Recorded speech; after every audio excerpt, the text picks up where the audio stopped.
daw nahimong mini reunion sa mga cast sa First Yaya human pipila kanila nagkatapok sa 18th debut birthday ni Patricia Coma. Si Patricia Coma, usa sa mga gihigugmang karakter sa First Yaya hangtod na sa First Lady. Mitambong sa birthday sila Sparkles Cassie Legaspi, Pancho Magno, Kai Cortez, To Reyes, JD Dumagoso, Gab Yabot, Muriel Lomadilla, and of course ang First Yaya herself, walay lain pa nga si Sanya Lopez. Gipalili nila Carmina Villarruel o Pinky Amador ang makalingaw nga behind the scenes sa ilang taping sa #1 afternoon prime drama series Ang Abot Kamay na Pangarap. Si Carmina ang gadala sa papel ni Lynette, samtang si Pinky ang gadala sa papel ni Moira. Ngano kahangga kuyog sila sa usa ka eksena kanang dungan tangatangan matag hapon sa GMA Afternoon Prime.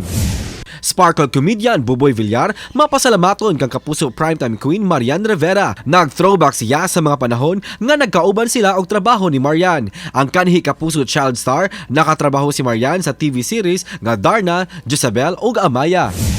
Nagsugod na ang init nga inilugay sa mga katigayunan nga iya samahan ni Napoy. Pagkagabi, sobra pa sa literal nga warm welcome ang misugat ng Napoy sa pamilyang Royales. Atubangan sa lamisa kauban ng tibok pamilya na hot seat si Napoy sa atubangan ni Christoph. Apan wala napapildi si Napoy. Sanglit, giatubang niya si Christoph.